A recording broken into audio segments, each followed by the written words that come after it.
But the real part is that he missed the most important aspect of this, which is the journey itself. It's the journey that opens us into becoming much more than what we were. It's because you learn to be brave by asking questions that no one else is willing to ask. And that in itself changes you, and that in itself makes you a leader, and that in itself transforms your whole character. And you find you become, and I mean you, everyone here, you become more than you were because you're opening your own mind and you're engaging your natural curiosity, which is, it's what you are. We're curious. And so, you know, there's a lot of different subjects that can take you down that path. For me, it was UFOs. And it opened me up. And before long, I discovered this thing called remote viewing. I don't even know how that happened. It was early on. I think I learned that with some of these remote viewers, is that what they're called? They remote view aliens? Is this true? I learned this early, and I looked into it, and I thought, oh, wow, it is true. They did.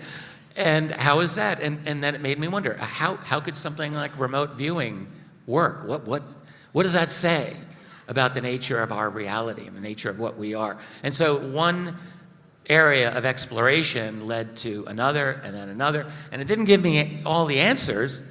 It led to countless more questions, but in the process made my life infinitely more interesting and often kept me awake at night, you know, but that's the thing. It's the journey, and it causes all of us here on this panel and every one of you that's here with us to grow in ways that you just can't predict.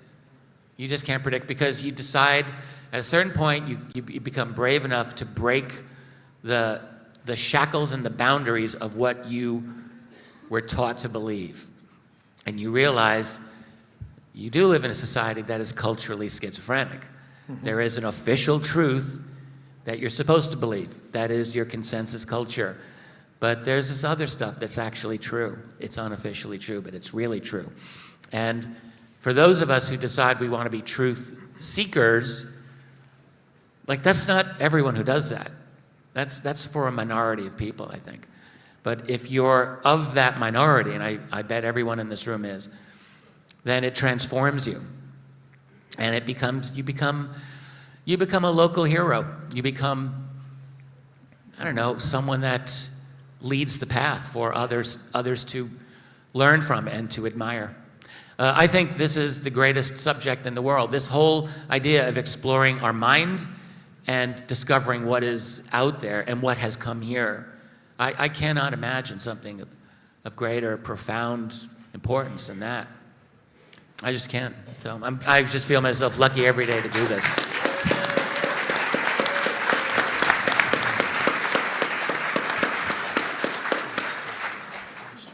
My father liked the saying that has often been attributed to Richard Feynman, that there are two kinds of people in the world. This gets to your point about questions, Richard. Those who are okay with questions they cannot answer, and those who are not okay with their answers being questioned. Beautiful. I think that breaks the world with a neat fault line into two groups, and I'm pretty sure most of us are in that first group. I'm sure all of us have talked to people who are interested. They see things about UFOs or other phenomena, but they say, but I don't understand how they get here. Why would they come here? And they just dismiss the evidence.